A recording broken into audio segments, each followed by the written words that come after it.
The world was stunned. Overnight, the United States had just slapped a staggering 1,000% tariff on every single import from China. It was a move no one saw coming, a decision that would send shockwaves through every corner of the global economy.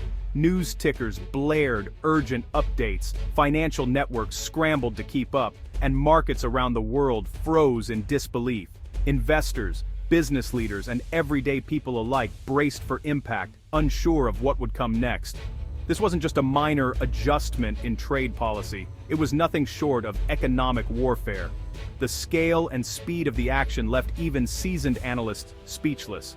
Suddenly, a $20 gadget from China would now cost over $200 in the US. Shelves emptied as retailers scrambled to adjust, and consumers were left reeling from sticker shock.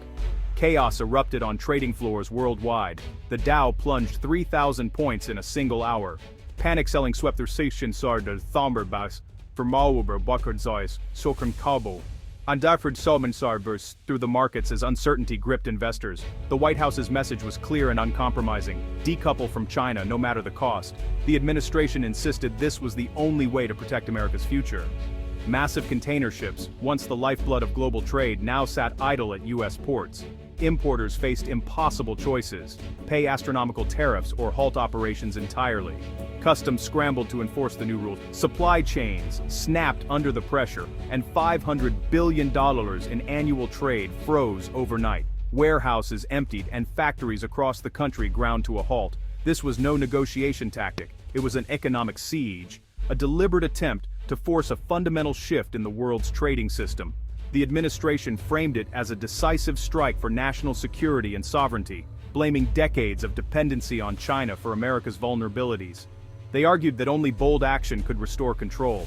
Officials spoke of predatory trade practices and existential threats, vowing to restore American industry and bring manufacturing jobs back home, no matter the short-term pain. But as the initial shock faded, a chilling question emerged. Was this boldness or desperation? Was the US taking a stand, or risking everything in a high-stakes gamble? The world watched, holding its breath as leaders scrambled to respond. The global order was shifting, and no one knew where it would land. The first shots of a new economic war had been fired, and the consequences would ripple across the globe for years to come.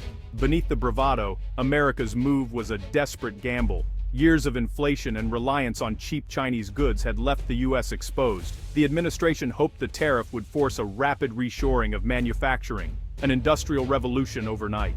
They envisioned factories roaring back to life, but critics warned, you can't rebuild decades of lost industry in months. Politically, the tariff was a Hail Mary: blame China, rally the base, distract from domestic woes. But the reality was more complex.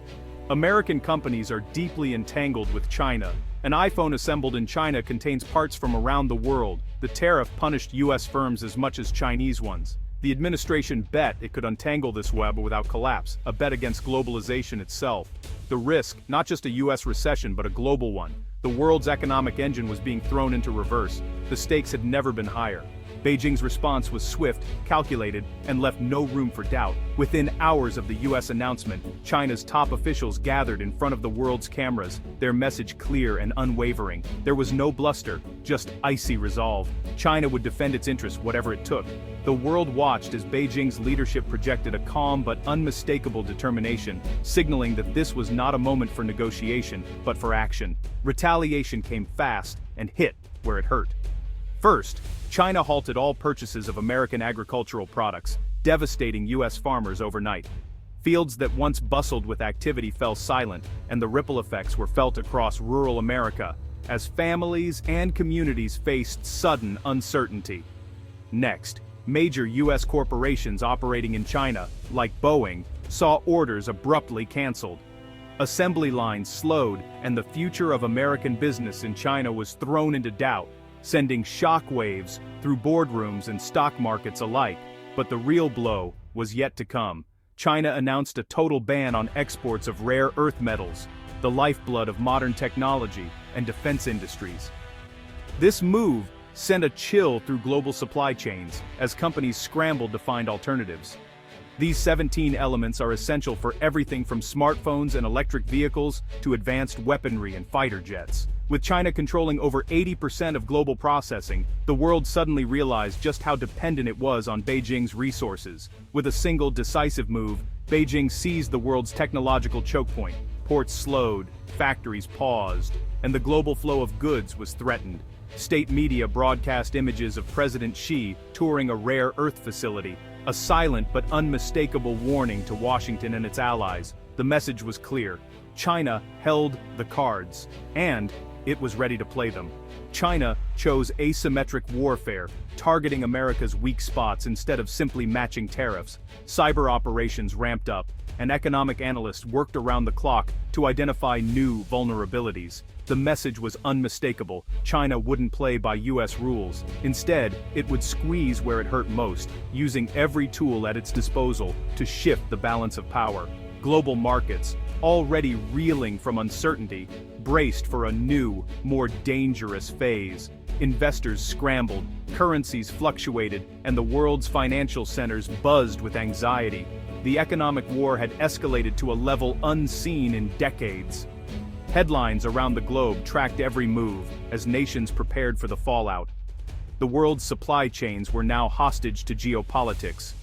Factories from Asia to Europe faced shortages, and the interconnected web of global trade began to unravel. The balance of power was shifting before everyone's eyes. World leaders scrambled to respond, holding emergency meetings and tense negotiations as the stakes continued to rise. The stakes had just been raised. The world was now watching, waiting to see who would blink first in this high-stakes game of economic brinkmanship.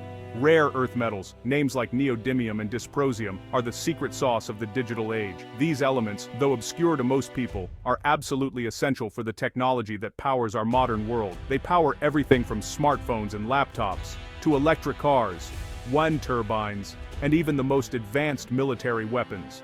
Without rare earths, the devices and machines we rely on every day would simply not function.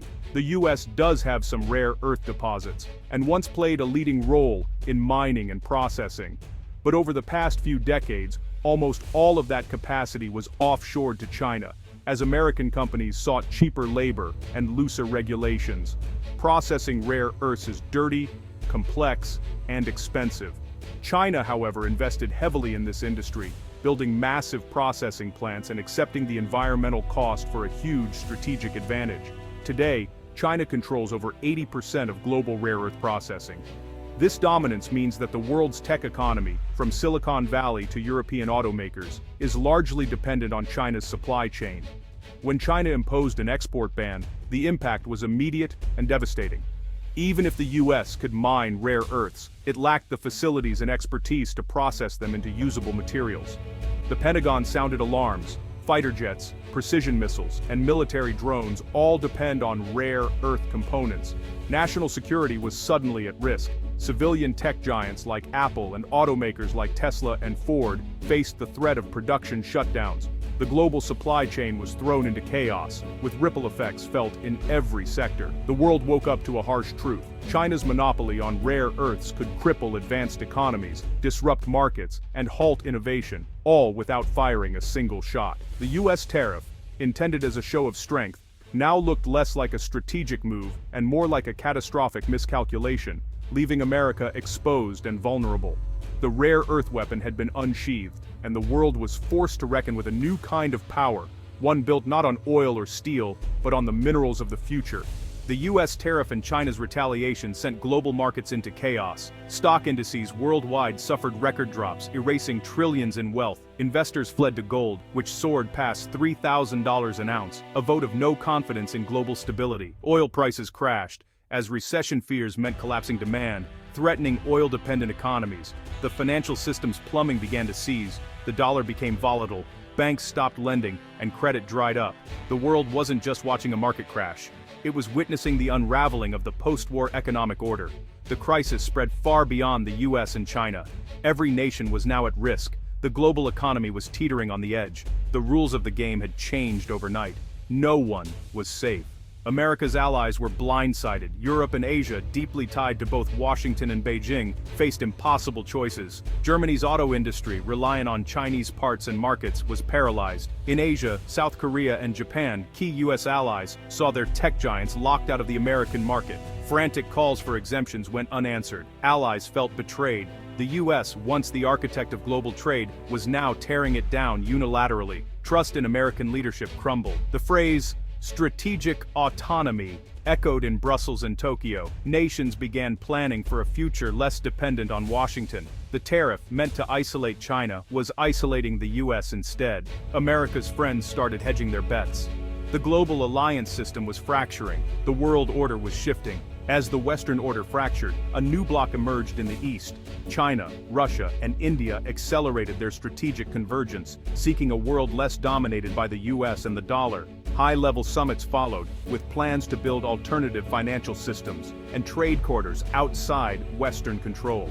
Russia settled energy sales in yuan and rubles. India joined with rupee-ruble deals and new trade routes. China's Belt and Road and the North-South transport corridor became urgent priorities. Resource deals followed. Russia shipped rare earths to China. China sent high-tech goods to Russia, and India became a key market for both. This bloc, China's manufacturing, Russia's resources, India's market, formed a formidable counterweight. The global center of gravity was shifting eastward. The US-led system was no longer unchallenged. A new economic geography was taking shape. The world was becoming multipolar. For ordinary Americans and Europeans, the crisis hit home fast. The tariff didn't just make Chinese goods expensive, it made them vanish. Walmart and Target shelves emptied. Out-of-stock signs became the new normal. Hyperinflation gripped key sectors. Smartphones, appliances, even basic goods became luxuries. The cost of living crisis became a cost of everything crisis. Reshoring manufacturing proved a painful illusion. Factories can't be built overnight. Experts warned it would take years to rebuild lost capacity. In the meantime, a two-tiered economy emerged. The wealthy could afford scarce goods, everyone else went without. Black markets thrived, and social unrest exploded. Protests rocked cities as citizens demanded relief. The administration's gamble had backfired, exposing the fragility of modern consumer society. Scarcity became the new normal. The American dream was on hold. As the dust settled, a new global landscape emerged, fragmented, contentious, and less prosperous. The US tariff didn't break China, it shattered the system of globalization America once led. The world split into rival spheres, the US and its allies on one side, the China-Russia bloc on the other.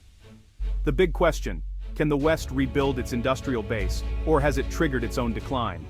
The dollar's dominance was under threat as rivals accelerated de-dollarization. If global trade shifts to other currencies, America's financial power could erode. The rules of the global game were being rewritten in real time. The era of predictable globalization was over. The world had entered a new, dangerous age. The future would be decided by who wins this economic war.